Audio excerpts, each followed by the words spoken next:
Mês de massacre. Já são mais de 10 mil palestinos mortos na contraofensiva de Israel contra o Hamas. Agências da ONU pedem cessar-fogo imediato e secretário-geral diz que Gaza virou cemitério de crianças. Passagem de Rafah no Egito abre novamente, mas brasileiros seguem reféns. Israel corta totalmente a conexão, a gente fica sem poder ter conexão com ninguém. Documentarista brasileira rebate Joe Biden sobre número de mortos e fala em chacina na Palestina. Privatiza que piora. Apagão em São Paulo deixa 500 mil sem luz por mais de 3 dias. O ICL Notícias, segunda edição, está no ar.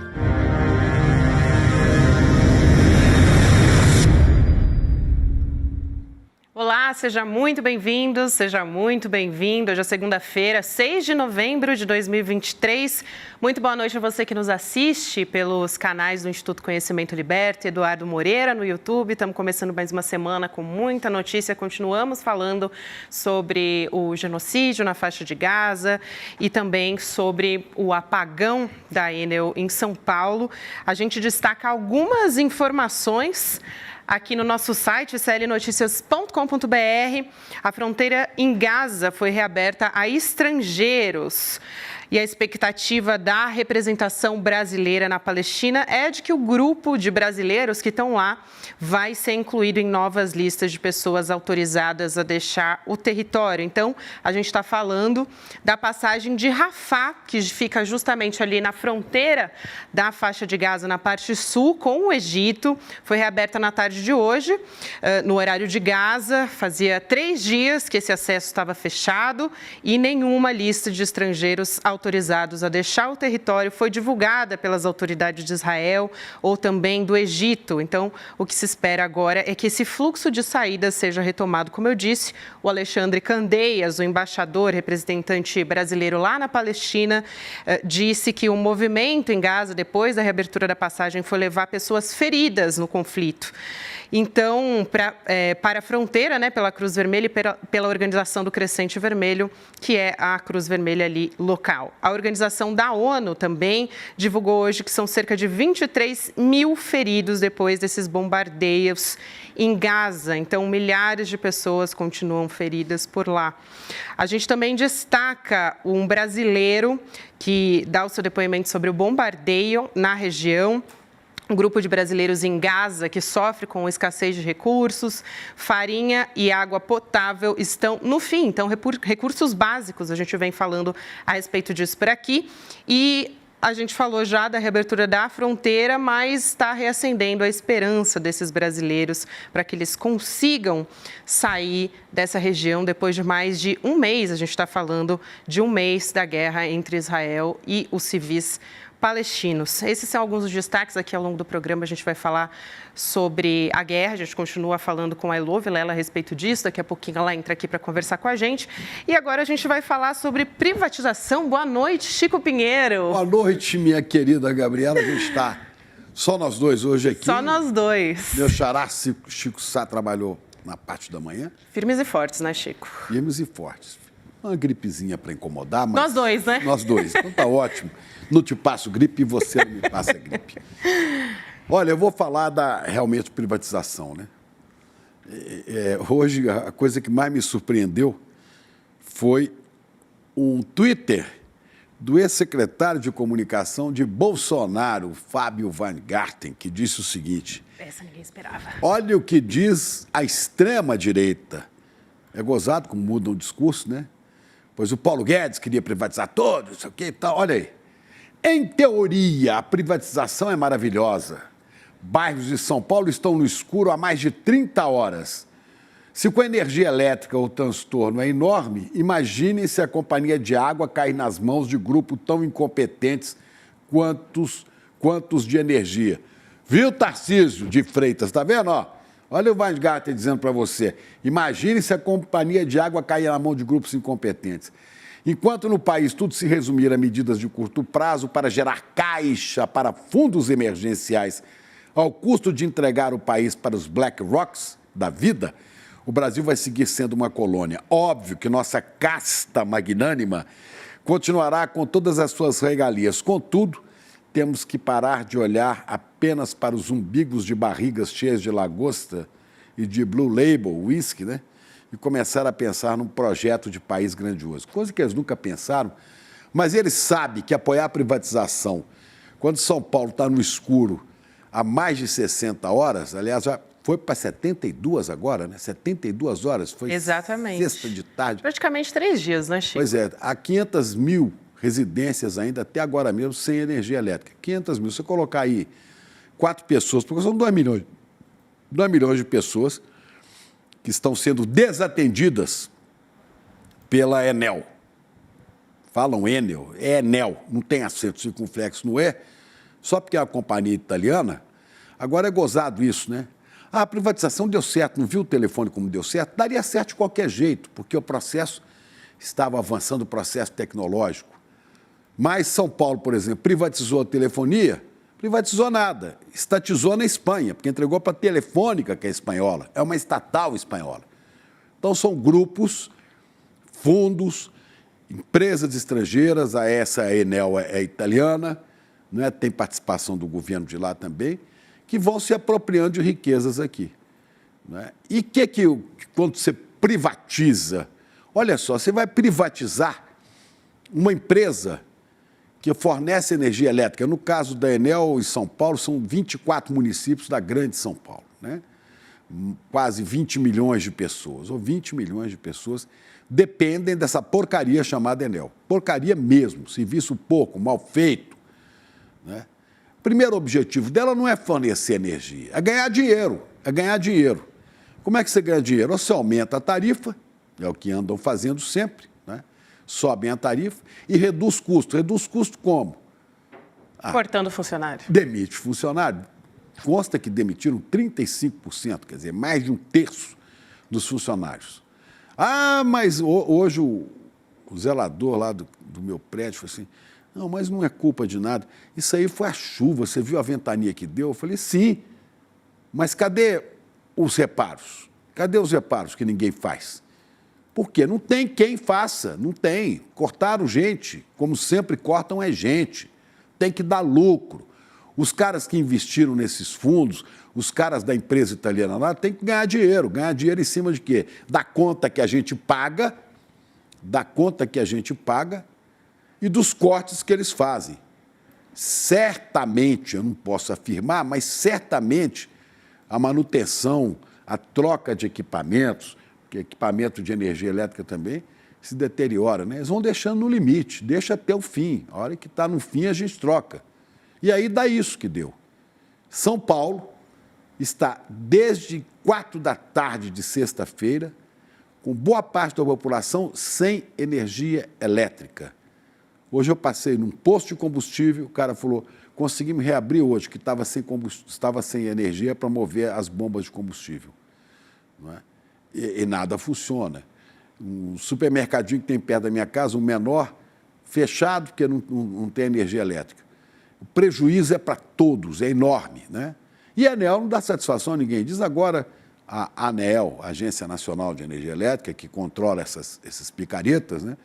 Que vai cobrar deles explicações. Explicações não, tem que cobrar a solução. E mandar descontar o prejuízo que deram nas contas de luz. Mandar descontar o prejuízo que deram. Primeiro, repor ao consumidor, né, o dinheiro que eles estariam pagando por esse período. Você acha que vão repor? Vai repor uma bimboca. Né? Segundo, mas eles indenizam. A luz vai, a luz volta, queima equipamento na sua casa, né, queima equipamento em estabelecimentos comerciais. Mas você pode fazer, aí você faz um requerimento. Quando você faz o requerimento, você tem que apresentar um laudo com as notas, a despesa, para ver. Olha, o trabalho que você tem, o que você gasta para levantar tudo é menos do que eles vão te pagar. Então, fica de um tamanho muito bom para esses picaretas sem vergonhas que estão tomando as coisas no Brasil. E o seu Tarcísio de Freitas, né, criticado aqui indiretamente por Fábio Weingarten, né, diz que vai privatizar também agora a água. Olha, eu fiquei 20 e poucos anos morando aqui em São Paulo, depois eu me mudei para o Rio, mas fico indo e vindo, não é? E quando eu morava aqui não tinha esse problema. Às vezes caía a luz sim, uma chuva forte caía. 1, 2 horas depois, no máximo 3, estava retomada. Nunca aconteceu você ficar numa cidade do tamanho de São Paulo, uma megalópole, você ficar 3 dias sem energia elétrica. Sexta para sábado, sábado para domingo, domingo para segunda e sabe-se lá quando vão retomar. Diz que até amanhã, né? Mas aí... mas o papel aceita qualquer coisa, né, Gabi? Eles dizem. Né? E agora o senhor Tarcísio quer privatizar a empresa de água de São Paulo. Assim como o Zema, que é do mesmo time de privatização, quer acabar com a CEMIG em Minas, que é a companhia de energia elétrica, que está nas mãos do Estado. Assim como quer acabar com a Copasa, em Minas Gerais. Assim como acabar no Paraná com a CEPEL. Vão acabando com tudo, entregando para grupos interessados em fazer dinheiro em cima das necessidades dos brasileiros. Ah, mas é do mercado, é legal. É legal sim. É legal quando você tem uma empresa que presta um serviço vagabundo, porcaria, mal feito. É concorrência do mercado. Capitalismo, é isso? Tá bom, então eu quero escolher outra. Você pode escolher? Você pode escolher energia elétrica? É um monopólio. Você pode escolher fornecimento de água? É monopólio. E esses caras correm soltos, né? Enchendo as burras de alguns picaretas grandes que estão por trás disso, que aprovam projetos, que apresentam decretos, que fazem campanha política. É muita gente que ganha, né? Quando o Tarcísio arrebenta aquele martelo ali, arrebenta o martelo em cima das empresas de São Paulo. Bate aí, olha a raiva que ele tem da coisa pública, olha a raiva que ele tem de empresas do Estado. É isso aí. Aqui é a concessão de Rodoanel. Né? Aí, é isso.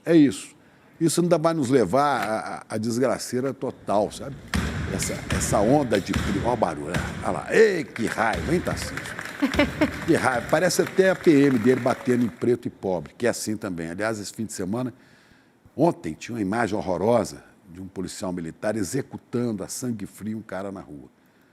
Para isso, dinheiro para botar câmera ele não tem. Câmera nos policiais, ele não tem. E assim vamos. Elegendo Tarcísio, se bobear vai ser reeleito, elegendo o outro prefeito de São Paulo, o tal do Ricardo Nunes, que está depredando a cidade toda, para fazer obras, para na véspera da eleição, São Paulo, o asfalto vai estar um tapete. Agora, ontem, na hora que o bicho pegou, sabe onde é que estava o seu Ricardo Nunes? Olha lá, assistindo Fórmula 1, dando entrevista, achando graça. Que beleza. São Paulo já estava há 2 dias sem energia elétrica. E o seu prefeito se divertindo. É assim, tem gerador, tem tudo próprio. Ele, Tarcísio e a sua turma. Abre o olho, gente. Abram os olhos. Vamos ficar de olho nessas privatizações, onde alguns ganham e todos nós perdemos, sempre. A empresa estatal ineficiente. Vamos cobrar. Tem que haver instrumentos de cobrança para que o poder público funcione. O poder público funciona debaixo de cobrança. Agora, esses caras estão fazendo com o Enel e não acontece nada. Tem um prazo agora de 24 horas para eles darem esclarecimentos. O esclarecimento não repõe prejuízo de ninguém, né? De ninguém. Hoje, o jurista Pedro Serrano, né, fez um texto aqui cobrando a cassação da Enel, tomar o serviço da Enel. E o Rodrigo Viana, hoje de manhã, lembrava no N1 que lá no Rio Grande do Sul, quando a empresa se meteu a besta assim, o Leonel Brizola baixou um decreto e mandou ela embora. Né? Mas aí como é que fica o mercado? O mercado, dofa-se o mercado. Dofa-se, entendeu? É isso. E a gente tem recebido várias mensagens aqui, Chico, não de quem está sem energia, né? Porque quem está sem energia provavelmente não está conseguindo assistir a gente. Mas já ficou sem energia, né?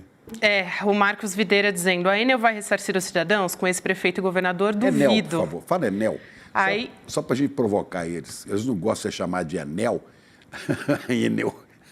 E aí, realmente, né? Porque é uma questão, essa questão de ressarcir as pessoas, porque ainda quem tem um comércio ainda consegue ter algum tipo de comprovação. Agora, a dona de casa que perdeu todos os alimentos, ou o dono de casa, também não consegue. Até a Bianca aqui da nossa equipe falou, né? O posto perto de casa está fechado. Eu fiz um vídeo, minha geladeira está completamente vazia, descongelando, perdeu alimentos também. Rogério Jordão também trazendo relatos para a gente.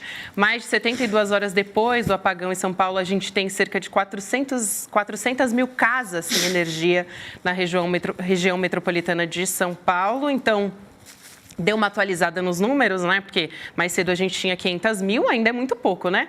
A gente está desde sábado, então ainda tem 400 mil endereços sem energia, condomínios começando a entregar garrafa de água potável, Chico, e liberar o uso de água da piscina para descarga em vasos sanitários. Olha que situação que a gente chegou.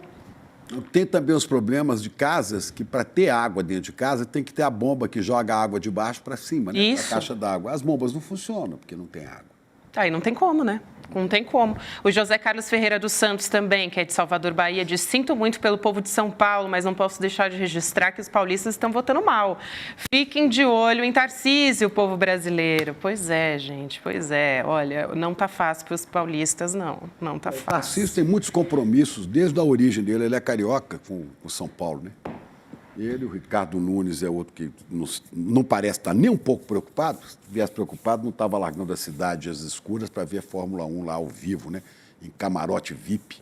É de dar raiva, viu? É de dar raiva. Claro. A população fica indignada. Gente, o prefeito de São Paulo estava assistindo Fórmula 1 enquanto tinha um monte de árvores caídas pelas cidades. Quer dizer, tem gente que não está conseguindo nem transitar nas ruas. Sem noção. Não tem noção. Não tem noção do que é ser um administrador público que zela, que cuida da cidade. E pelo mesmo caminho vai aquele maledeto lá de Minas, o tal do Zema. Atenção, Minas Gerais, olha aí a CEMIG e a Copasa, que já ganharam prêmios e prêmios por qualidade de trabalho. Vão entregar tudo. A gente está de olho, a gente segue de olho. Chico, vamos chamar a Elô Vilela para conversar com a gente, porque a gente chegou ao 31º dia da guerra na faixa de Gaza. O número de palestinos mortos passou de 10.022, para ser bem exata, e foram 1.400 israelenses do número total, basicamente no primeiro dia da guerra, que foi o dia 7. Se espera para hoje ainda, ou para amanhã, a entrada de tropas na cidade de Gaza, e um bombardeio de Israel danificou um sistema importantíssimo de energia solar do hospital Al-Shifa. A gente tem falado aqui bastante desse hospital, porque é o maior ali de Gaza e tem diversos relatos de ataques contra ambulâncias. Quer dizer, é um requinte de crueldade mesmo, né? Elô, boa noite para você. Boa noite, Elô. Boa noite, Gabi. Boa noite, Chico. Pois é, hoje parece que conseguiram sair dali algumas ambulâncias, 4 ambulâncias, segundo o Crescente Vermelho, finalmente conseguiram sair depois que aquele comboio de ambulâncias foi atacado por Israel. Agora essas 4 conseguiram sair. Parece que 80 pessoas que têm dupla nacionalidade e 17 pessoas da área médica também saíram, mas está longe de ser o que precisa, né? Então, esse trabalho ali a conta-gotas não está resolvendo a vida de ninguém. O secretário de Estado americano Antony Blinken esteve ali na reunião e voltou dizendo que, infelizmente, não conseguiu nenhum avanço, nenhum acordo para a libertação dos reféns israelenses e para uma pausa humanitária. É o máximo que os Estados Unidos conseguem admitir e pedir, é uma pausa humanitária para que as pessoas possam fugir da faixa de Gaza. Então, realmente é muito pouco, porque o mundo está exigindo e está exigindo nas ruas um cessar-fogo imediato e o fim dessa insanidade que nós todos estamos acompanhando no mundo inteiro. A proposta do Brasil, Elô, no Conselho de Segurança da ONU, foi mais ou menos isso, não foi nem cessar-fogo, foi pausa humanitária e abertura de corredor para as pessoas poderem sair, né? Como é que você interpreta? Você podia discutir isso no começo, agora já era, não dá mais tempo para isso, não. Pois é, agora é uma chacina, é um morticínio, é um banho de sangue, os caras bombardeando a ambulância, sabe que na ambulância pode ter alguém do Hamas, e aí até colega jornalista aí, né, seu pontual, que justifica, não, O objetivo é militar. E se tem gente do Hamas aí, mata, se seu parente estivesse lá dentro da ambulância, como é que fica isso? Né? Se for um amigo seu, já que você não reconhece a humanidade dos outros desconhecidos palestinos, porque isso já não é uma guerra do exército de Israel, Netanyahu, contra o Hamas, é Netanyahu contra o povo palestino. Agora, eu queria a sua opinião, Elô, porque eu não consigo entender como é que Israel mantém reféns sendo torturados, não os do Hamas, os brasileiros, por exemplo. Porque eles estão lá, e eu tive a informação que o problema para eles saírem não é nem o Hamas, nem o Egito, é Israel que não deixa que eles saiam. O que é? Será a retaliação? Com certeza. Será a retaliação ao Lula, porque o Netanyahu era amigo de Bolsonaro? Alguma sacanagem dessa ordem? Afinal, por que não deixam os brasileiros sair e estão sendo torturados? Porque quem está passando fome, com falta de água, com falta de comida e não pode dormir porque tem bomba caindo ao redor, está sendo torturado, né? Por que o Netanyahu mantém os reféns? Essa é a dúvida, né, Chico? Ninguém está entendendo, primeiro, qual é o critério para a saída das pessoas de outra nacionalidade. Ninguém sabe. Já saíram mais de 300 americanos, já saíram 50 alemães, já saíram mais 50 franceses. Qual é o critério? Não existe critério. Então, hoje, o assessor especial do presidente Lula, o embaixador Celso Amorim, disse que aparentemente não existe nenhuma perseguição ao Brasil e sim falta de priorizar. Eles estão priorizando outras coisas. Ele diz que não há uma perseguição. Vocês estão vendo ali, ó.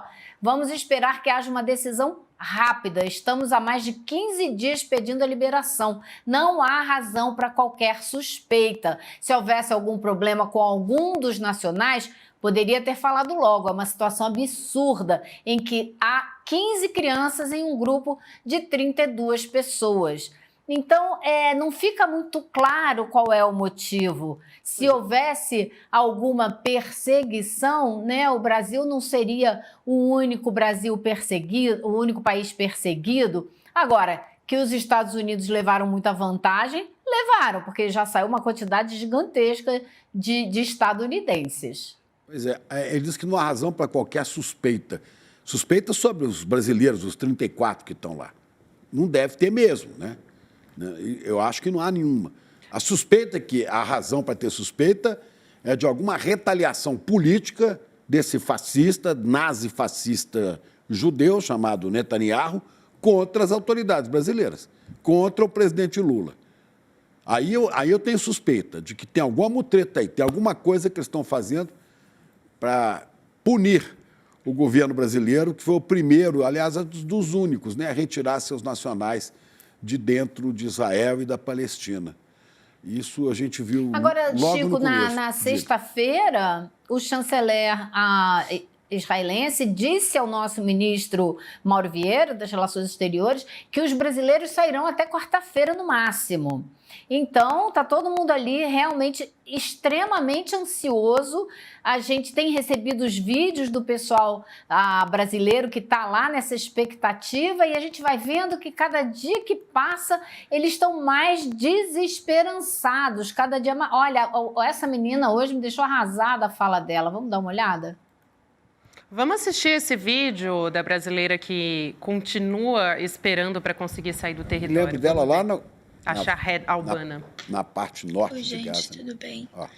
Tô passando aqui para dizer que estamos vivos ainda, mas até agora não conseguimos sair de Gaza. Nossos nomes não saíram das listas da fronteira do Rafah.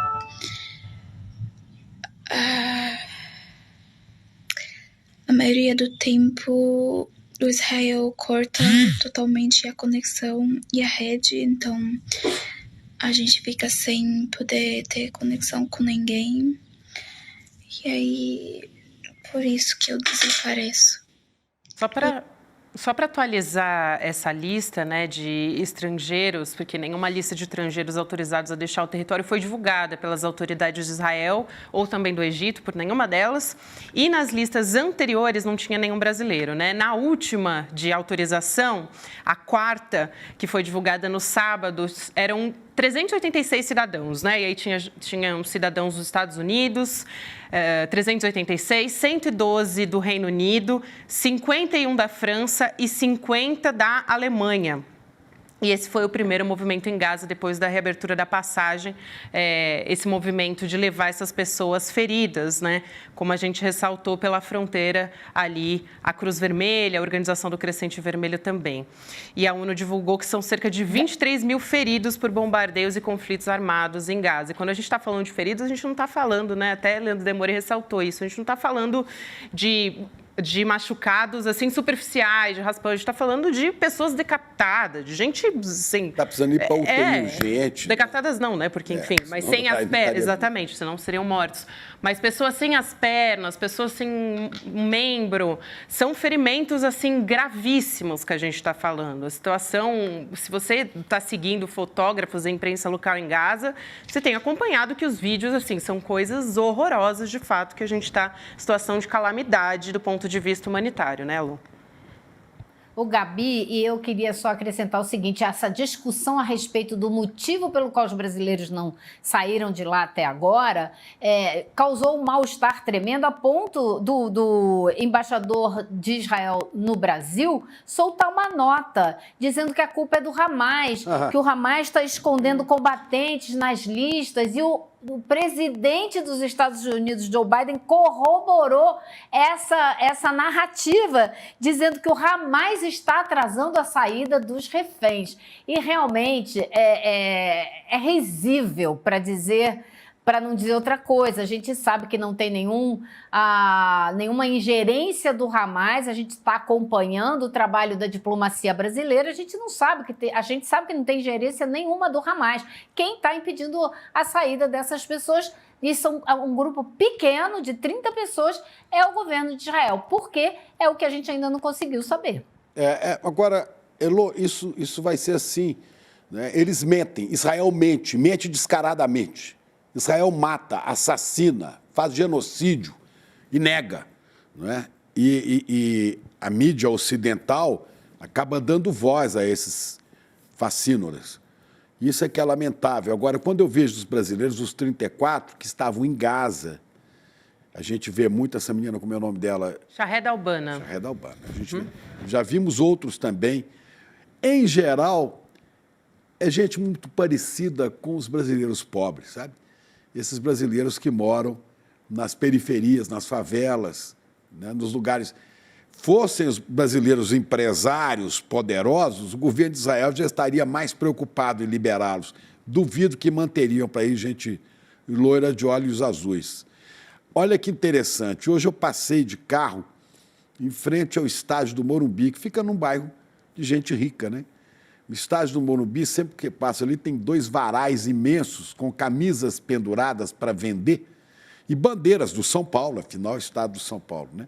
O estádio do São Paulo Futebol Clube. Bandeiras do São Paulo. Agora, 2 bandeiras imensas à venda. Aliás, cada varal tinha uma. Uma bandeira do Brasil e, ao lado, uma bandeira de Israel. Quer dizer, a torcida de Israel, infelizmente, a torcida do sionismo assassino continua firme aqui. E quem se preocupa com esse povo que está aí, esses 34, né, somos nós, da mídia independente, né, são os grupos de direitos humanos amaldiçoados ao redor do mundo.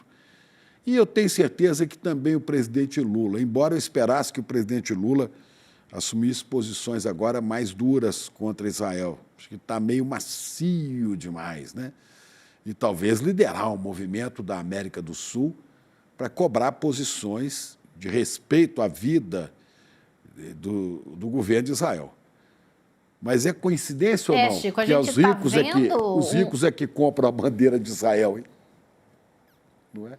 A gente está vendo um incremento aí no mundo, Chico, de países se movimentando na área diplomática para cobrar, justamente para pressionar o governo de Israel. O número de países que estão chamando seus embaixadores de volta vai crescendo. Hoje a gente teve mais 2 países que entraram nessa lista. A África do Sul e o Chad. E a África do Sul, Chico, é fundamental, porque a África do Sul chamou seu embaixador de volta denunciando o genocídio. E há muitos anos que o governo da África do Sul já iguala, já compara, já equipara o que acontece em Gaza com o apartheid que aconteceu na África do Sul. Então, é um peso simbólico importantíssimo, uma presença importante da África do Sul nessa movimentação diplomática, que já tem outros países, como a Jordânia, o Bahrein, Guatemala, a Colômbia, Chile, que já chamaram seus embaixadores de volta também. Então, eu acho que você tem toda a razão quando você diz que já está na hora do governo brasileiro abandonar o salto alto e descer no gramado de maneira mais forte, deixando mais claro que não vai concordar e ficar em silêncio e se acomodar, né, ficar acochambrando com o genocídio que Israel está promovendo na Palestina. Talvez o governo esteja esperando, né, que os brasileiros sejam libertados, porque senão eles correm até risco de Israel mandar matar, né? Só jogar uma bomba em cima dizendo que pode ter algum infiltrado em retaliação, alguma moção mais dura do governo brasileiro. Então, não deixá-los sair de lá até que eles eliminem tudo, né? Porque Israel, a jogada de Israel não é uma guerra de Israel contra o Hamas, é uma guerra de Israel contra o povo palestino. O Hamas foi um pretexto no passado. Hoje não, estão matando hoje civil. Ou há 10 mil militantes do Hamas mortos aí, entre esses 10 mil. Imagina, né? Imagina que loucura. E acho que essa discussão está vindo num crescendo que hoje ficou mais forte lá na ONU, né, Gabi? O secretário-geral da ONU foi muito contundente ao falar sobre essa questão hoje. Você não quer relatar isso para a gente? Não, Elô, com certeza. Ele já tinha falado, né, o Antônio Guterres, o secretário-geral, que Gaza estava virando um cemitério de crianças. E hoje ele voltou a dizer isso, Elô. Ele voltou também a pedir por um cessar-fogo, né, bateu nessa tecla de novo. E aí a ONU informou num documento oficial que 88 funcionários lá das Nações Unidas, né, da Agência de Ajuda para os Refugiados Palestinos, que é da ONU, foram mortos em Gaza, isso desde o dia 7, né? Então, no total. E hoje a ONU divulgou também um vídeo para homenagear uma dessas funcionárias que foi morta ontem, infelizmente, que é a Mai Ibad. E a gente tem esse vídeo também, vou pedir para a nossa produção colocar aqui, tá? Ok, né, gente, o vídeo? Ok, podemos chamar o vídeo. My family is originally from Praia. When I was just a toddler, I was diagnosed with muscular dystrophy, which is a genetic disease. I was accepted at Software Engineering College, and I already was the top of my class. Luckily, this continued, and I found myself applying for a job as a front-end developer with UNRWA in partnership with UNICC.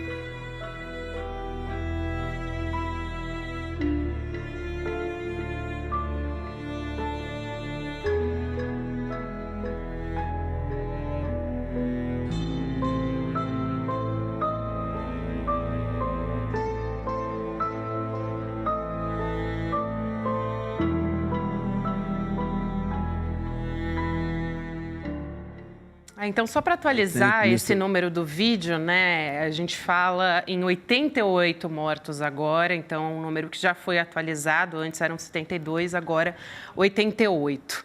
E aí a gente tem também 18 executivos e chefes de agências da ONU escrevendo uma carta conjunta. A gente tem, a nossa produção preparou uma imagem, né, com um trecho importante dessa carta dizendo: toda uma população está sitiada e sob ataque, sem acesso aos bens essenciais para a sobrevivência, com suas casas, abrigos, hospitais e locais de culto bombardeados. Isso é inaceitável. Precisamos de um cessar-fogo humanitário imediato. Já se passaram 30 dias, já é suficiente e isso deve parar agora. Foi o que disseram os chefes dessas agências da ONU nessa carta conjunta bastante contundente.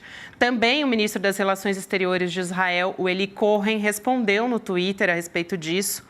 E aí ele disse que o secretário da ONU, Antônio Guterres, deveria se envergonhar. Vou pedir para a nossa produção Cara colocar de pau aqui. esse cara, hein? Pois é, olha só. Ele é o quê? O chanceler? Ele é o chefe, o ministro das Relações Exteriores lá de Israel, agora. Esse que a gente está vendo aqui na nossa tela.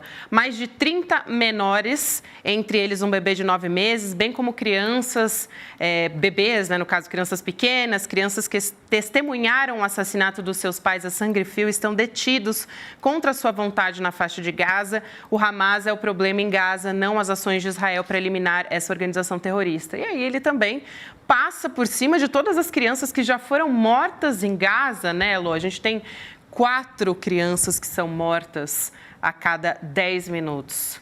Essa carta da ONU é de 18 altos comissários, né? É Perfeito. de indignar mesmo, né, Elô?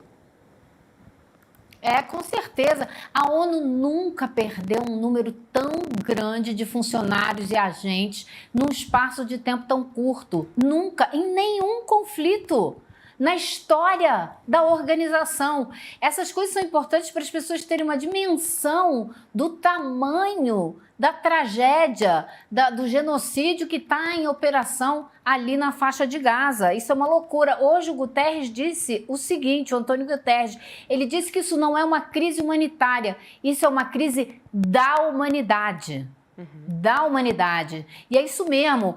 A manifestação que teve sábado aí na Paulista, houve uma encenação que falava parabéns, consciência, consciência da humanidade. Porque isso é um chamado à nossa consciência, do nosso coletivo como seres humanos. A gente não pode simplesmente olhar para isso e achar que está tudo bem. Então, por isso foi que o Guterres falou, que chamou atenção para o fato de Gaza estar se tornando um cemitério de crianças, e o ministro das Relações Exteriores de Israel parece que não gostou muito. A gente tem que se indignar contra a atitude desse nazi israelense chamado Netanyahu e seus asseclas, da mesma maneira que a gente ficou indignado com Hitler, com Mussolini, com Franco, né? São fascínoras, vampiros que se alimentam de sangue inocente do mesmo calibre. A diferença é que um usava suástica e esse tem a ousadia de usar a estrela de Davi.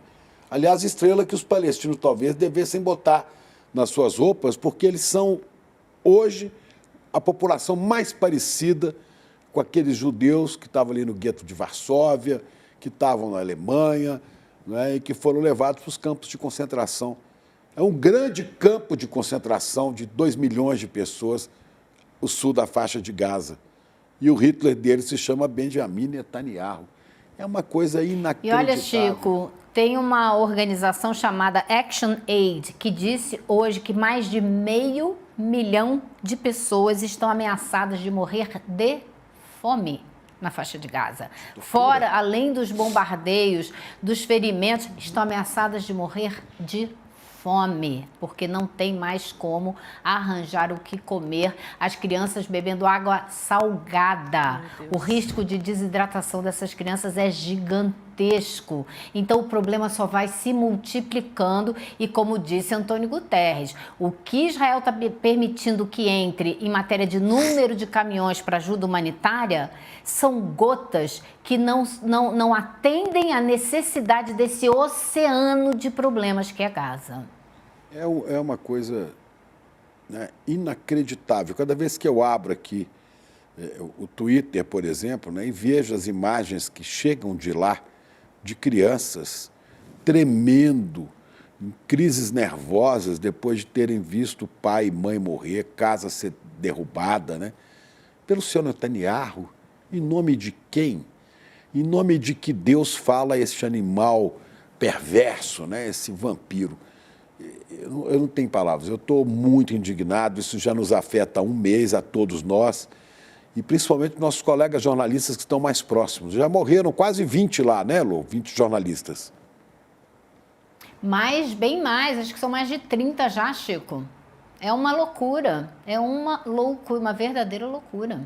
E, Elô, vamos falar também da posição estadunidense nessa guerra, nesse massacre, melhor dizendo, né? O maior submarino que já foi construído nos Estados Unidos, que é capaz de lançar mísseis nucleares, chegou ontem ao Oriente Médio e a presença, né, desse submarino já foi divulgada, inclusive nas redes sociais, pelas próprias Forças Armadas dos Estados Unidos.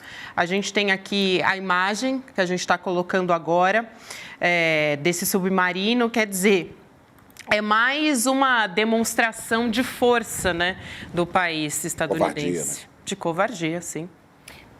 E além disso, a gente não pode esquecer, né? O governo dos Estados Unidos pediu ao Congresso, o Congresso aprovou mais 14 bilhões de dólares para envio de armas para Israel e também já disse, o Wall Street Journal disse hoje que o governo americano já está decidido a enviar 320 milhões de dólares em bombas de precisão para Israel usar nessa chacina, nesse genocídio, nesse massacre que está promovendo ali na faixa de Gaza.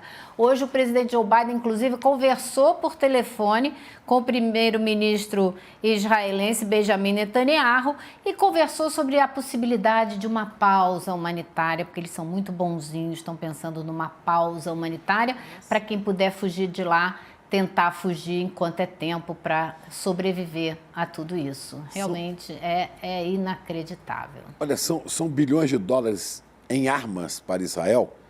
Quer dizer, é o Biden obtendo autorização do Congresso para mover a indústria, né, que mais dinheiro dá nos Estados Unidos, que é a indústria bélica, a indústria de armas. Ele já vendeu arma para a Ucrânia, agora vai vender para Israel. Enquanto isso, a indústria americana se movimenta, a indústria burra, assassina, sangrenta, né, vai se mover. Agora, Chico, acho importante a gente destacar... Às custas de vidas humanas. A gente destacar duas coisas. Perdão. Acho importante a gente destacar duas coisas, que houve manifestações e as manifestações em Washington, a manifestação em Washington foi enorme.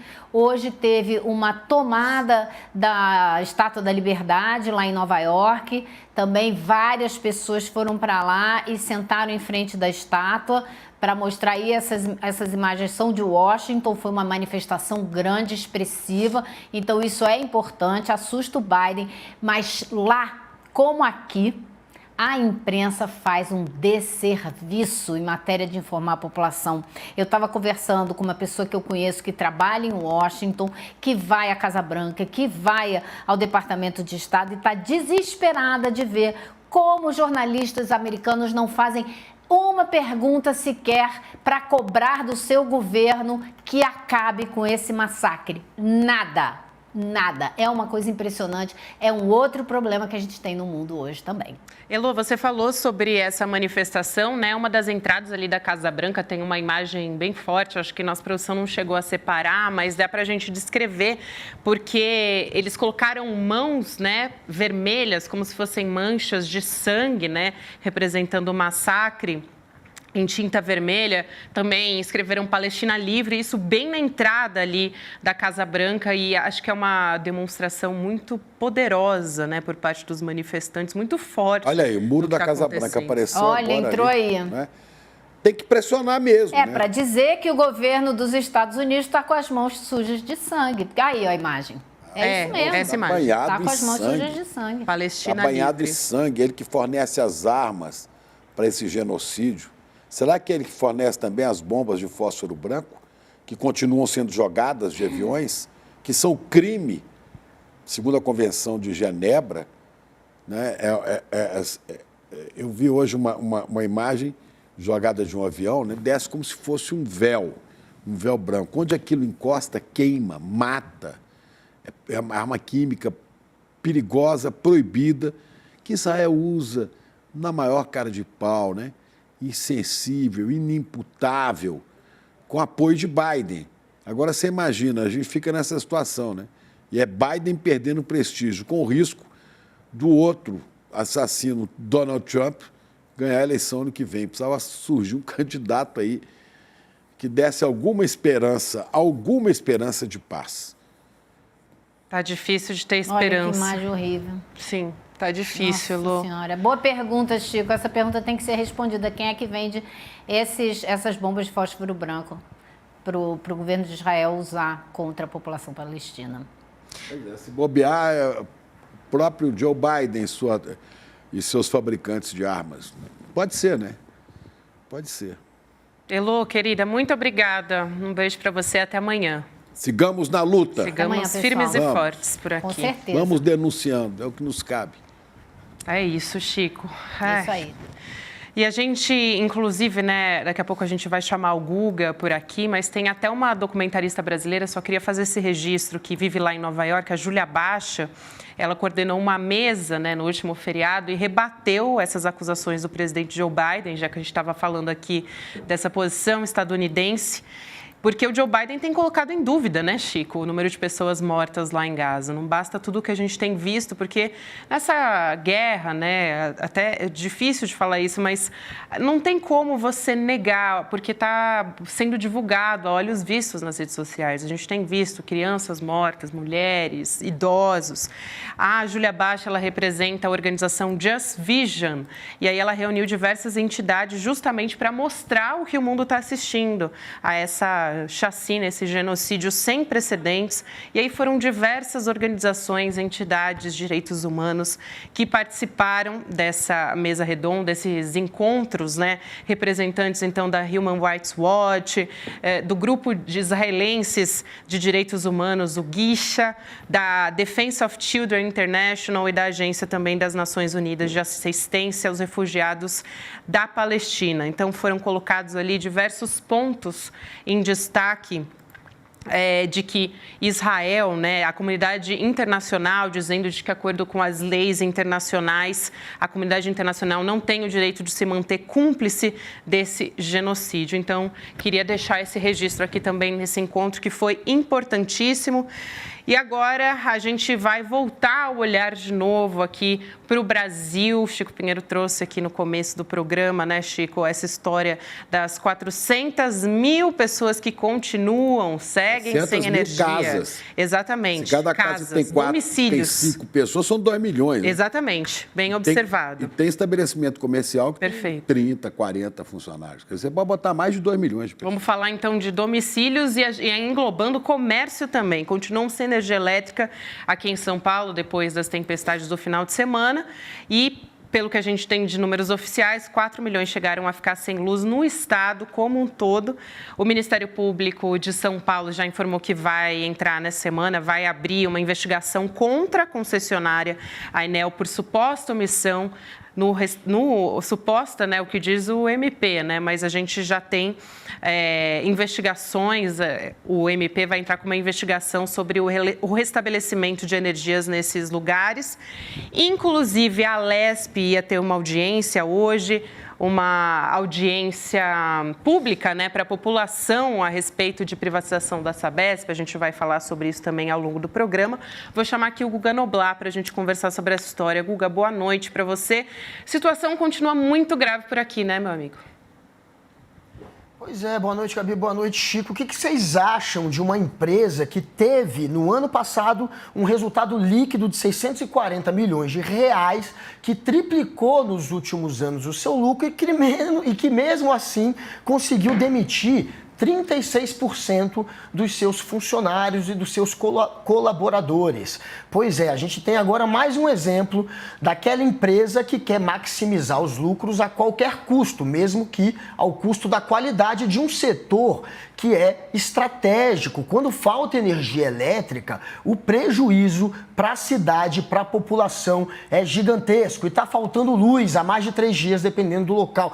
E isso, claro, é efeito de uma empresa que está tentando diminuir o número de funcionários para lucrar cada vez mais. Eles tinham 23 mil colaboradores, caiu para 15 mil nos últimos tempos. Os funcionários, eles diminuíram de 6.400 para 3.800. Os terceirizados caíram de 17 mil para 11 mil.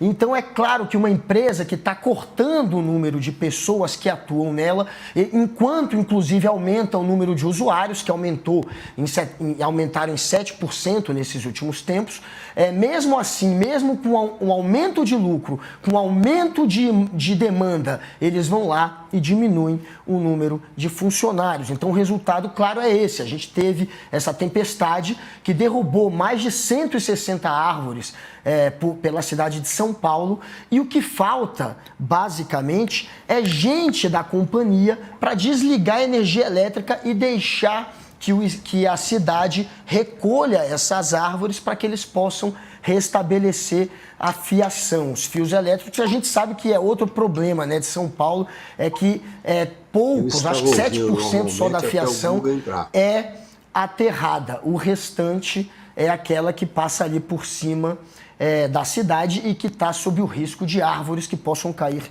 sobre elas, que foi basicamente o que aconteceu. E não tem gente, falta empregado, falta funcionário, falta colaborador da Enel para ir lá desligar a energia e deixar que a cidade retire as árvores. Então tá essa confusão. Eles têm um prazo que eles se comprometeram, a Enel, de conseguir resolver tudo isso até a terça-feira, portanto até amanhã. Eles se comprometeram com o prefeito da cidade, com o Ricardo Nunes. Veremos se conseguirão fazer isso, porque por hora, como informou há pouco a Gabi e o Chico, 400 mil residências seguem sem energia elétrica. Pois é, Guga, acontece que a Enel não tem gente para fazer o serviço, que ela mandou gente embora para fazer dinheiro para os seus acionistas, para dar dinheiro, para dar lucro. Mandaram os caras embora. E esse prefeito aí que gosta de Fórmula 1 quando a cidade está às escuras, esse Ricardo Nunes, né, que é candidato, hein? Atenção, cuidado, porque a Assembleia Legislativa praticamente já aprovou a privatização da Sabesp. O Tarcísio já tem os votos contados na mão. Hoje é a luz, amanhã vai ser a água. Vai ser a água sob ordens do Tarcísio. Isso rola grana, o povo ganha dinheiro, negociações, os acionistas ganham, todo mundo ganha, né? Só o contribuinte, o cara que paga pelo serviço que fica péssimo, é que paga. E o senhor prefeito, né, sei lá, mesmo que a Enel tirasse, desligasse a energia, se esse prefeito tem gente para recolher árvore, não, porque está todo mundo ocupado para o prefeito e recapear pedaço de asfalto para ele fazer campanha eleitoral e botar dinheiro de publicidade nos veículos de comunicação. Só para lembrar, né, que o Nunes... São bilhões de reais que a Prefeitura de São Paulo tem em caixa e que vai torrando isso aí, né, comprando espaço em televisões, comprando espaço em jornal, notícia, parecendo notícia, mas tem grana por trás. É tudo lamentável. Só o contribuinte, o usuário que perde, viu, Guga? E só para lembrar que o Ricardo Nunes, esse ano, mês retrasado, né? Inclusive, ele assinou ali um documento afrouxando, né, o controle municipal sobre a Sabesp, porque a Sabesp tem direito ali a 50%, quase 50%, né, do controle, e aí teria um direito a veto, por exemplo, na hora da privatização, né? Teria um direito a veto na hora de privatizar, uma das principais metas do governador Tarcísio de Freitas, e o que se diz ali nos bastidores é que ele, o Tarcísio, em troca do apoio do Tarcísio nas próximas eleições, ele resolveu assinar esse documento que afrouxa ali e que entrega de bandeja, né, a Sabesp nas mãos do serviço privado. Esse é um prefeito nanico, né, um político nanico, sem estatura para nada. Esse cara virou prefeito de São Paulo porque o Bruno Covas morreu. Se não fosse visto o Bruno Covas, ele não chegaria jamais à Prefeitura de São Paulo. Agora, sentado em cima de um cofre poderoso, ele corre o risco de se reeleger. Embora haja outros nomes na disputa aqui de São Paulo, há o Guilherme Boulos no campo progressista, e há também o Salles, o homem da motosserra, apoiado por Bolsonaro. Quer dizer, vai ser uma guerra de foice no escuro aqui. Ô, Guga, mas eu queria te perguntar sobre essa nota do Weingarten que nos surpreendeu, né? Metendo pau em privatização, dizendo que os caras estão ficando ricos. Foi hackeado o Weingarten? Foi hackeado? O que aconteceu? O que está por trás disso aí? Olha, né? Óbvio que ele chama esses ricos de casta magnânima, com regalias, com barrigas cheias de lagosta e de whisky Blue Label. É a turma que ele sempre protegeu, ele e o Jair lá em Brasília. O que está por trás disso aí, Guga? Você tem ideia?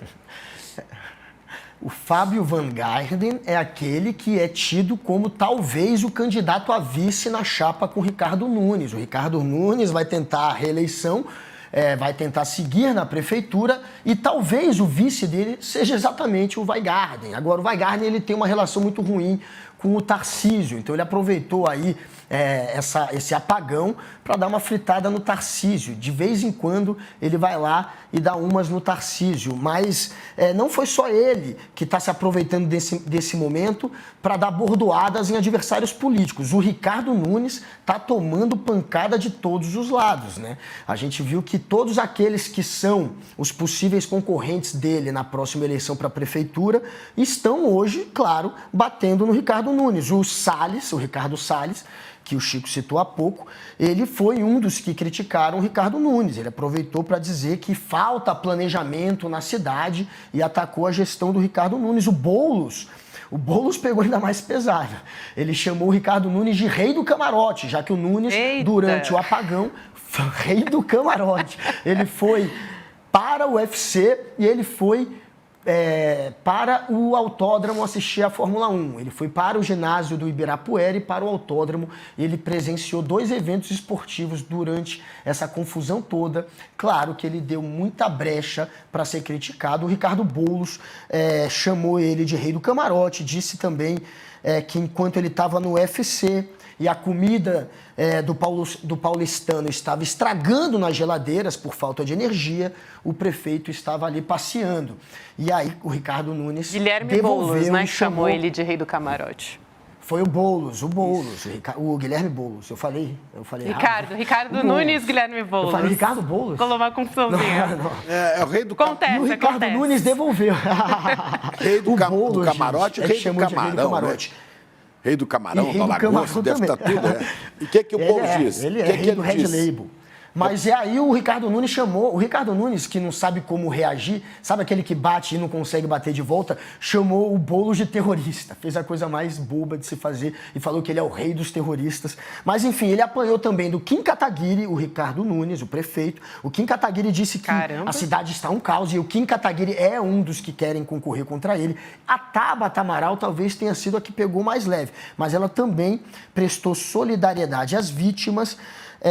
E acabou dizendo que a cidade precisava saber melhor como lidar aí com essas situações agora de risco por conta da mudança climática, por conta, enfim, de toda uma série de transtornos que a gente sabe que estão já acontecendo devido, claro, à temperatura do planeta que está sendo alterada. Então, a gente não tem mais como fingir que está sendo pego de surpresa quando acontece algum evento extremo como esse que aconteceu em São Paulo. É claro que a saída, tanto da Enel quanto do prefeito, tem sido essa, a de dizer que é a pior tempestade desde que há a medição que foi feita e começou a partir de 95. Essa teria sido a pior tempestade de São Paulo, os ventos mais fortes que foram registrados.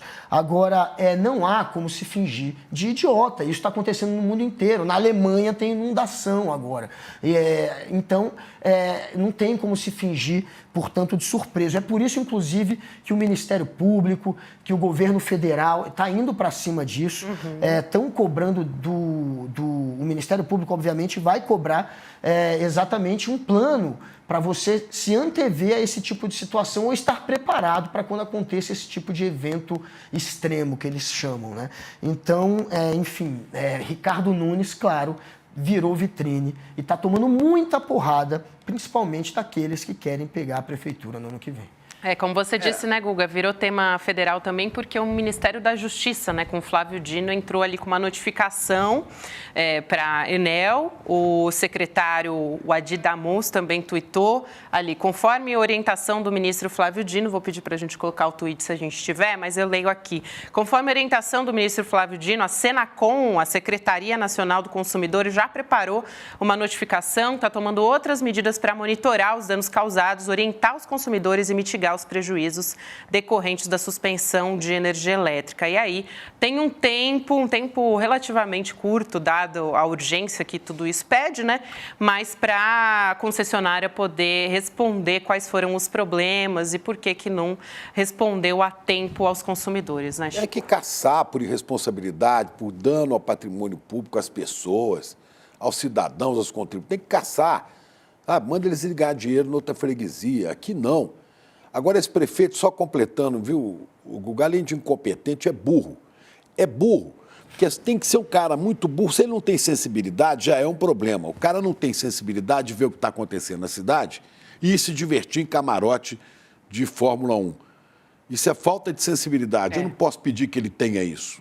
Né? Nem ele, nem Tarcísio, esse pessoal, né? Esses riquinhos, não tem esse tipo de sensibilidade. Não sentem a dor dos outros. Aí tá bom. Mas é burro, porque tinha pelo menos que pensar com a cabeça de marketing político. Ela não vai pegar bem com a cidade às escuras e eu aparecer num negócio de Fórmula 1.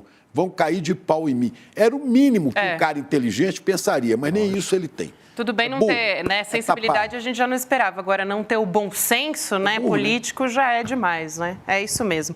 Vamos falar de outro assunto também, porque o agro está querendo a anulação das questões do Enem. Mais uma questão aqui que a gente tem discutido muito desde esse final de semana, né? A bancada do agro está dizendo que tem cunho ideológico. Não surpreende a ninguém, né? Um total de 0 pessoas. Você está dizendo a bancada do agro, exatamente. Né? Quem é a 3 bancada questões do Enem. E está querendo convocar o ministro. Então, a frente parlamentar da agropecuária, como disse o Chico, a bancada, que é integrada por parlamentares ruralistas, estão dizendo que essas questões são de comprovação unicamente ideológica.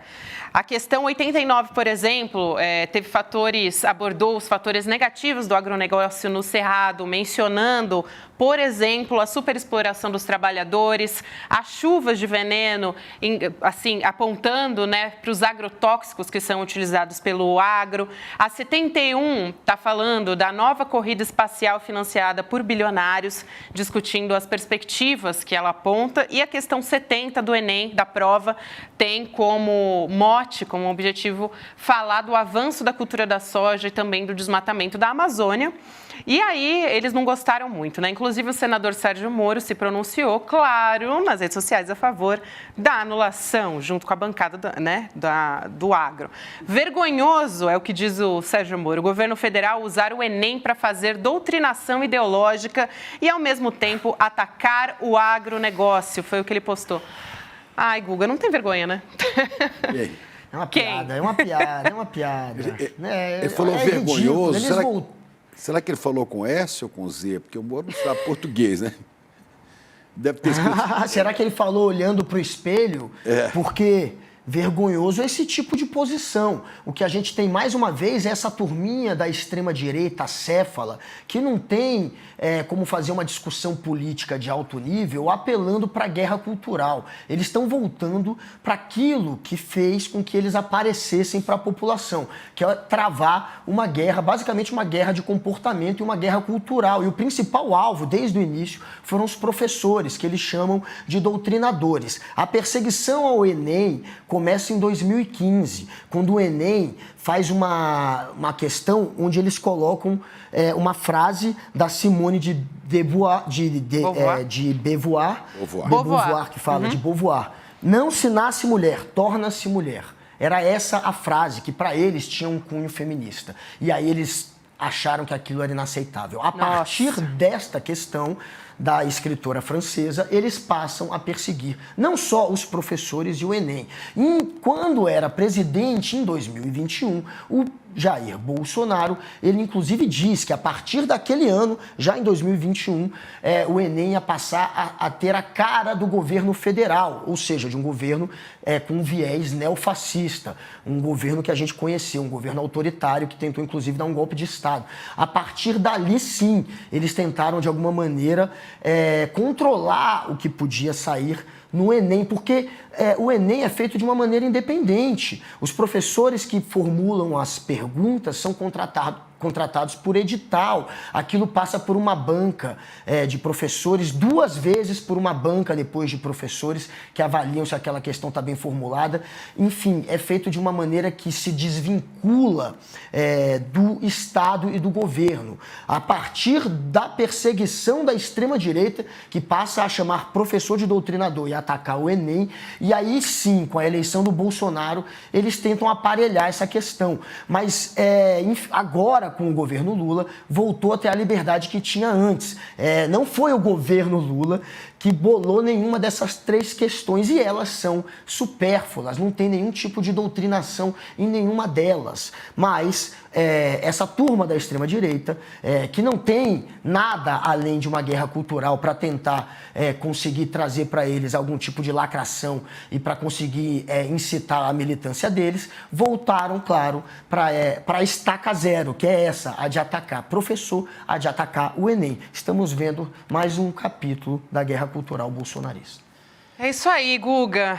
Vamos à luta mais essa semana, meu querido. Um beijo, até amanhã. Até amanhã, galera. Até mais. Boa noite, Chico. Até mais. Falou, Guga. Agora temos ele, hein, Chico Pinheiro? Quem temos agora? Nosso amigo Cacá está entre nós já. Grande Cacá. E aí? Saudade de você. Segunda-feira passada você não pôde estar com a gente. Tudo bem, querido? Bem-vindo. Aqui. Tudo ótimo com vocês.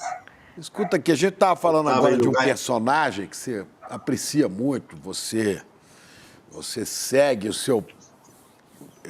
Tá me ouvindo, Cacai? Tá me ouvindo? Estou te ouvindo bem, estou ouvindo bem. Estou ouvindo bem. Não, eu queria só saber, a gente estava falando do personagem aqui que você admira muito, né? Aquele lá de Maringá, Moro, né? Que está apoiando a bancada do agro. A bancada do agro agora está brigando por causa de prova do Enem. Vê que falta do que fazer, né? E o Moro está endossando, como se ele fosse um cara do agro, né? Não tem o que fazer. Está chegando a hora dele, né? Parece que agora, 16 de novembro, ele perde o mandato. Será? Como é que está isso? Você está sabendo, está acompanhando? Seu herói? Claro, estou acompanhando. Estou acompanhando, sem dúvida nenhuma. Mas essa história do Enem é tão inacreditável. Hoje eu ouvi, pela manhã, na Rádio Bandeirantes, um tradicional comentarista aqui, criticando o Enem com esse mesmo cunho ideológico aí, dizendo assim, por exemplo, em educação, eles estão citando aquele Foucault, completamente ultrapassado, um ignorante. Ele falando assim do Foucault. Quer dizer, algo assustador. Né? Ele é iluminado, né? Podia citar o Foucault, enquanto o outro canta Edith Piaf, né? Sérgio Moro, lembra? Edith Piaf. Não, é uma tristeza. Olha, eu tenho informações, eu acompanho muito de perto, tanto quanto posso, né, através dos advogados lá de Curitiba. Eu me preocupo um pouco, porque nós já estamos... O Poder Judiciário, a partir de metade de novembro, o Poder começa a entrar de férias, né? Eu nunca vi um Poder com tantas férias e tanto feriado na minha vida. Então, a ideia era que esse julgamento se desse até o mês passado. O Moro, com os contatos dele, conseguiu manobrar para passar para novembro, até a primeira hipótese seria 26 de novembro. Eu acho tudo muito ruim de deixar para o final do ano, porque as informações que eu tenho é que, tecnicamente, o processo ele é um processo insuperável, ou seja, ele vai resultar na cassação do Moro, o que seria extremamente importante que essa cassação se desse em Curitiba, simbólico até, eu diria. Sim. Porque depois, é claro, de um jeito ou de outro, vai vir para o TSE. Nós temos que imaginar, Gabi e Chico, que o TSE ele vai mudar muito a partir de novembro agora. Nós vamos ter uma composição de forças diferente, muito pouco tempo no TSE, porque o ministro Benedito sai, que tem sido muito rigoroso como corregedor, quero deixar aqui as minhas homenagens a ele, e nós teremos uma hipótese de ter um TSE que não faça esse enfrentamento rigoroso de pessoas como esse Moro. Mas eu acho que é importante, por tudo que eu tenho conversado com os advogados, até me chamaram para que, vindo para o TSE, para que eu fizesse a sustentação oral, não é minha área, direito eleitoral, não pretendo fazer, acho que pode parecer uma questão pessoal, seria dar muito prestígio a esse indigente intelectual, parecer que eu tenho algo pessoal contra ele. Então eu prefiro trabalhar, como sempre tenho trabalhado, com clareza, com coerência constitucional, escrevendo, criticando, debatendo, e acho que, ao que tudo indica, tem uma boa chance dele ser cassado lá no Tribunal Regional Eleitoral de Curitiba. Seria simbólico.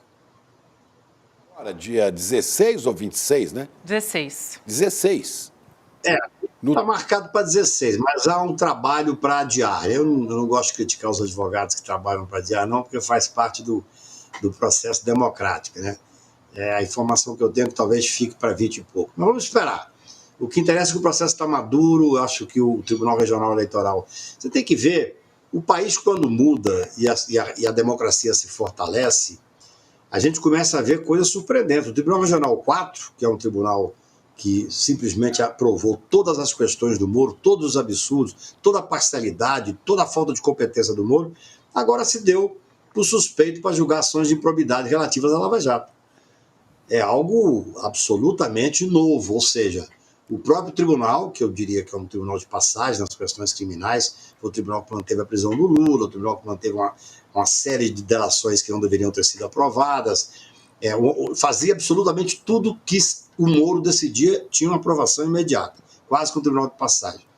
Agora, com os novos ares, com a democracia se fortalecendo, com o Supremo Tribunal se posicionando de forma vigorosa em relação aos abusos, não só o Tribunal Supremo, mas também o Tribunal Superior Eleitoral, nós começamos a ver que as estruturas dos tribunais regionais começam a mudar. É assim que funciona, Gabi.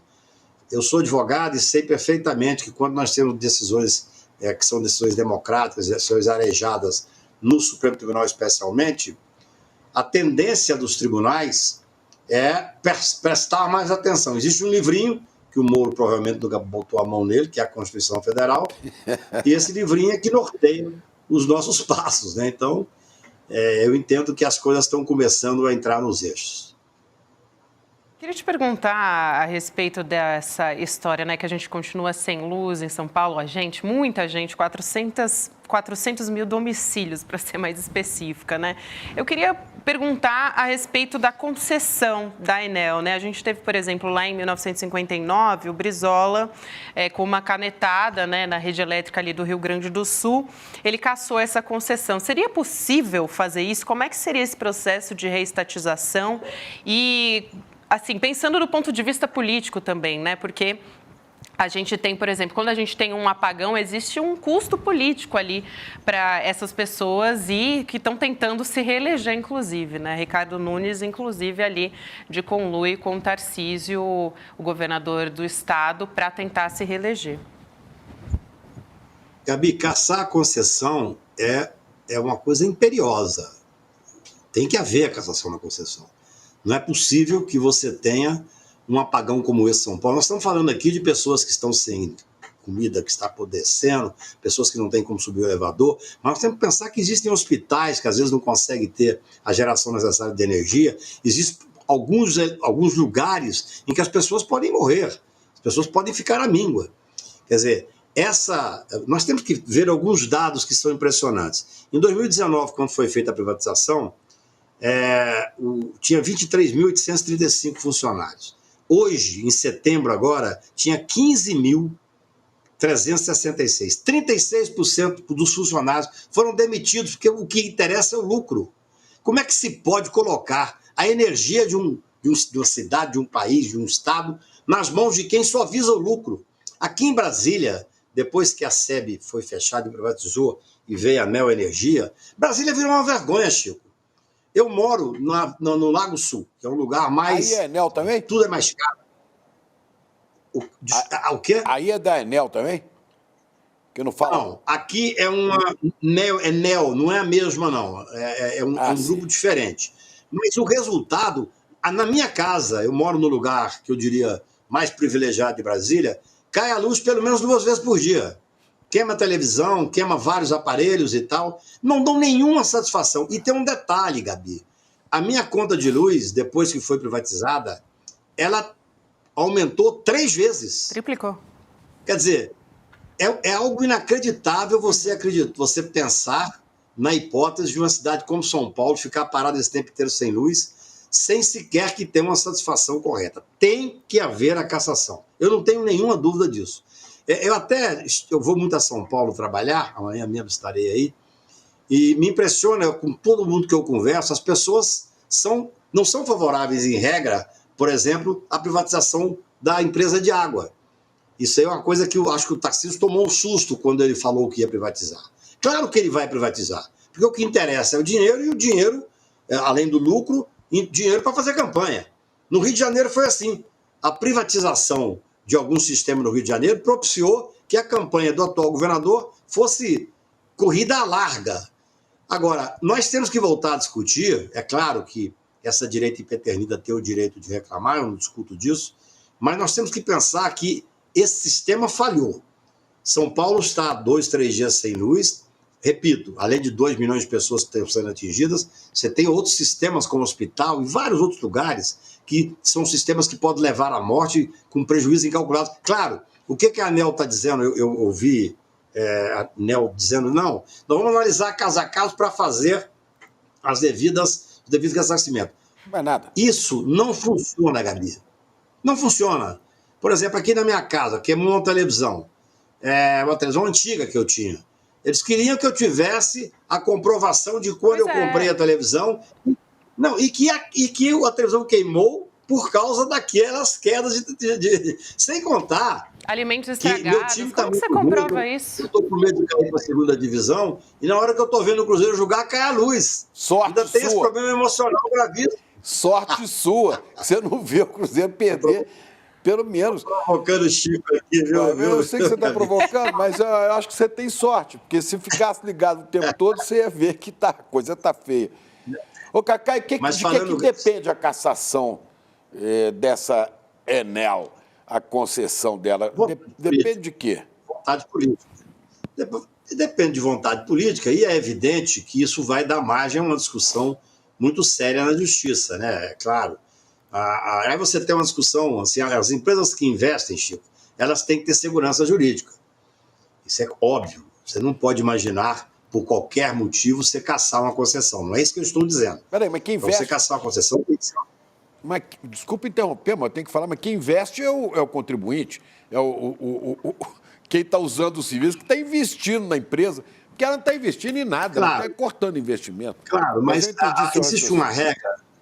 Existe uma regra que nós temos que ter muito cuidado, porque o Brasil é um país que, embora agora, surpreendentemente, de forma positiva, eu li um dado ontem, que o Brasil teve um número foi o segundo país para que recolheu investimentos externos.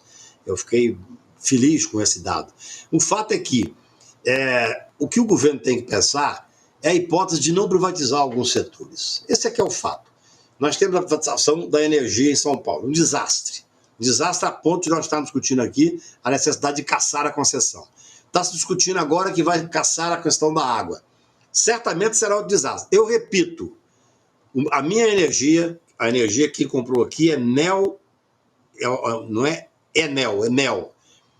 A minha energia em casa subiu 3 vezes. Eu falei com a diretora da empresa recentemente, fui fazer um debate jurídico, ela disse que me daria uma satisfação, não tive a resposta para essa aqui, mandei para ela a conta do que eu tinha aqui, ou seja, nós temos que discutir novamente o Estado. Essa é uma discussão mais séria. Eu acho que o governo Lula precisa tomar pé dessas situações. É claro que nós estamos num momento ainda de muita dificuldade. Você está vindo uma GLO aí, que é algo que vai dar muita margem para discussão sobre todos os aspectos. Mas no tocante a essas empresas, que são empresas que prestam serviço essencial à população e que não estão prestando serviço à contenda, ao contrário, essas empresas têm que assumir a responsabilidade. E está prevista a hipótese de cassar a concessão.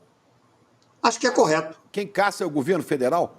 É o presidente da República? Eu não conheço especificamente o procedimento. Quase certamente é o governo federal. Eu não conheço o processo de privatização. Hoje até eu li que o governador de São Paulo está criticando a forma com que foi privatizado, dizendo que não existe muita certeza do que teria que apresentar. Acho que é o prefeito. Que ele fará, quer dizer... Acho que é o prefeito. Não, acho que foi o governador que está criticando. Eu vi o prefeito criticar. O prefeito eu não leio. Então, eu talvez não tenha. Mas, olha, o que o país tem que ver é isso, essas questões essenciais que não deveriam ter sido privatizadas.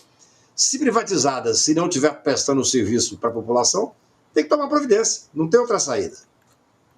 Outra coisa que eu queria perguntar também, Cacá, é a respeito da GLO, né, que começou, no caso, nessa segunda-feira, né? Então, a partir de hoje, dia 6, as Forças Armadas estão à frente das operações de segurança ali nos aeroportos de Guarulhos, alguns aeroportos também Rio de Janeiro, Galeão, né, Itaguaí e Santos, em São Paulo. Então, o presidente Lula assinou esse decreto da garantia da lei e da ordem para, como ele disse, fortalecer ações de combate ao crime organizado e diz que isso é uma medida que vai conter a crise de segurança pública no Rio de Janeiro. Queria saber a sua avaliação, se você acha que esse é um caminho que Lula tomou, estava evitando, inclusive, chegar a esse ponto, né, mas assinou ali o decreto da GLO.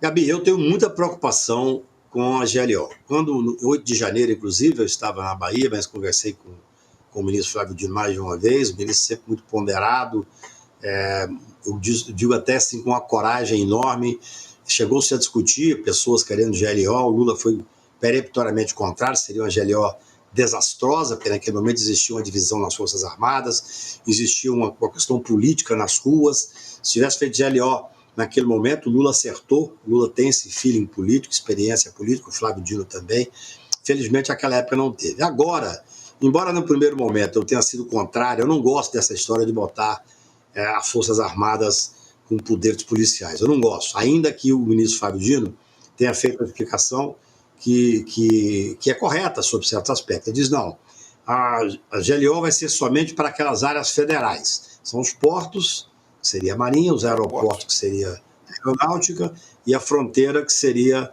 o Exército. E não vai ter o poder de polícia.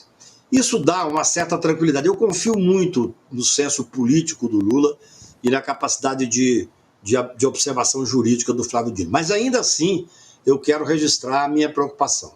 No momento em que nós estamos querendo fazer com que as Forças Armadas voltem para os quartéis, voltem para uma normalidade democrática, sem ter essa presença na vida política brasileira, a GLO sempre preocupa, sempre. Embora esse raciocínio, nós temos que ver o seguinte, qual é um dos fundamentos básicos, Chico, para que a GLO pudesse entrar em vigor? É que existe uma questão de domínio de território. O Rio de Janeiro, nós estamos perdendo o Rio de Janeiro, nós quase já perdendo o Rio de Janeiro. Tem 65% do território do Rio que é dominado pela milícia e 15% dominado pelo tráfico. E o resto eu até gosto de brincar. E o resto é dominado por pastores bolsonaristas, hein? Que de certa forma está brincando bem perto ali das milícias e tal. O que sobrou para a população brasileira são as praias, e que ontem, infelizmente, com aquele tsunami que teve lá, nem as praias agora sobraram mais. Então, falando sério, eu acho que, como você tem uma questão territorial gravíssima no Rio de Janeiro, então existe essa necessidade, e aí eu acho que o Lula fez muito bem, o ministro Flávio Dino fez muito bem, que mesmo colocando no Galeão e colocando nos portos e na Baía da Guanabara a Marinha e a Aeronáutica para poder tomar as providências de controle, não fez com que ela fosse para as ruas para tentar conter essa criminalidade. Porque aí nós vamos, no meu ponto de vista, correr um risco seríssimo, inclusive de haver uma dominação por parte desses grupos organizados junto às Forças Armadas, que não tem esse preparo excessivo. Então, eu repito, tenho preocupação, sim. No primeiro momento, eu era contrário. Entendo que as razões do presidente e as razões do ministro Flávio Dino são absolutamente relevantes, apenas em áreas federais, apenas para cuidar de portos e aeroportos, em lugares onde a Polícia Federal já era a responsabilidade dela para fazer o controle. Eu até digo o seguinte, a Polícia Federal, ao que consta, está um pouco sucateada, está faltando dinheiro para a Polícia Federal, faltando membros para a Polícia Federal. A Polícia Federal brasileira é de altíssima qualidade.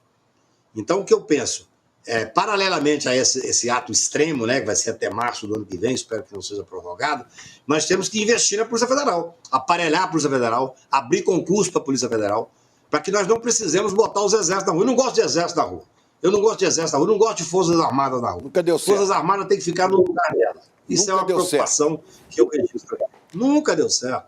Nunca deu certo. Ô, Cacai, mas aí os militares da aeronáutica, da marinha também, eles não teriam o poder de polícia nesses lugares, né? Que aí poderiam revistar pessoas, só para as pessoas entenderem, né, o que é esse poder de polícia. Seria revistar pessoas, prender pessoas também, inspecionar diversas áreas que poderiam ser consideradas suspeitas?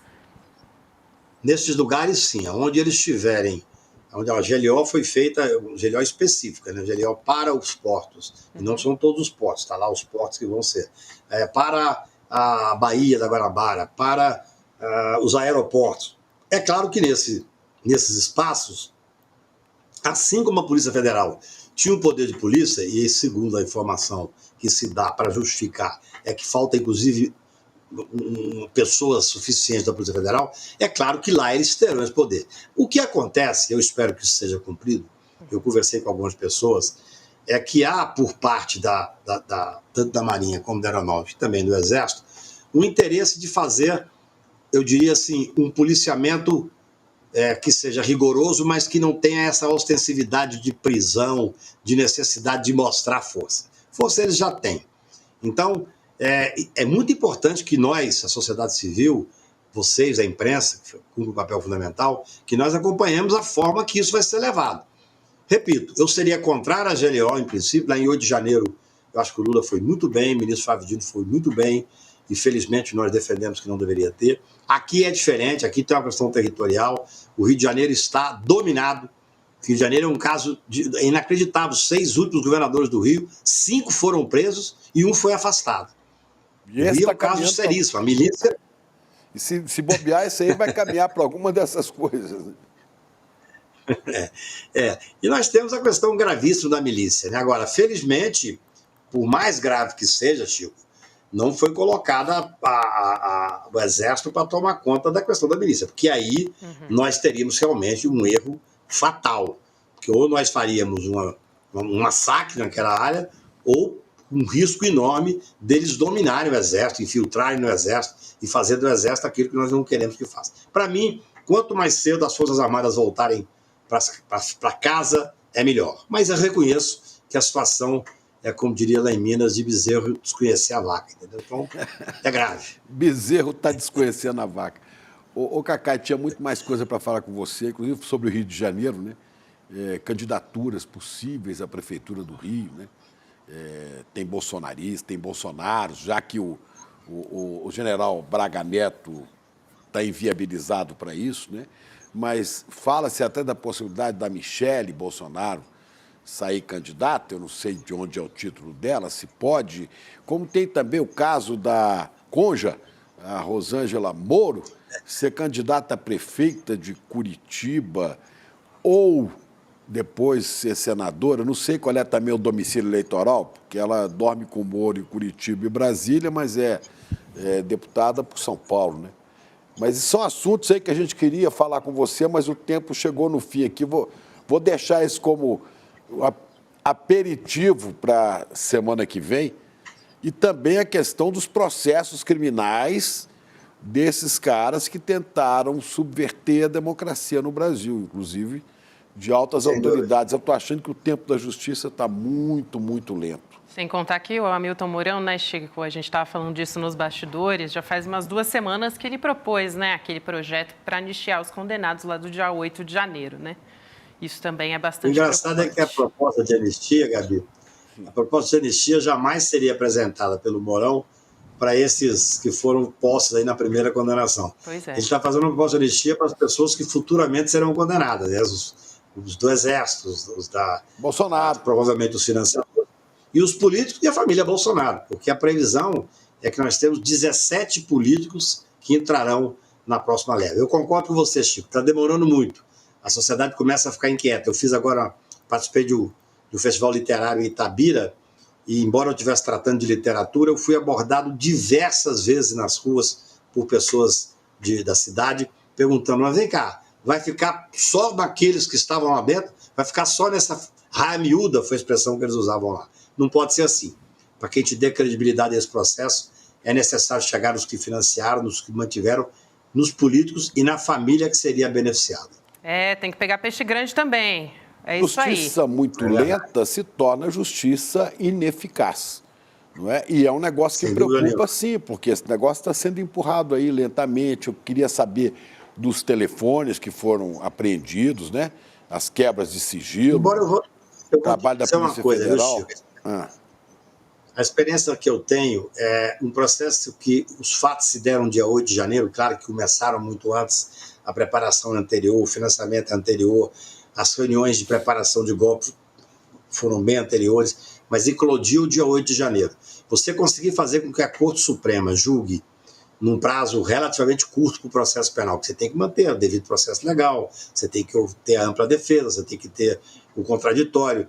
Esse prazo não é um prazo alongado. O que causa espécie, e aí você tem razão, e eu ouvi isso muito nas ruas e ouço isso muito, é que como já julgaram vários dos que estavam na linha de frente, vamos chamar assim, é necessário agora o segundo passo, porque é necessário que você parta para esses financiadores e para os militares, especialmente para os políticos, porque senão a sociedade não vai compreender tanto rigor para um e pouco rigor ou nada de rigor para aqueles que realmente foram os cabeças de toda essa trama que quase levou o Brasil para uma ditadura.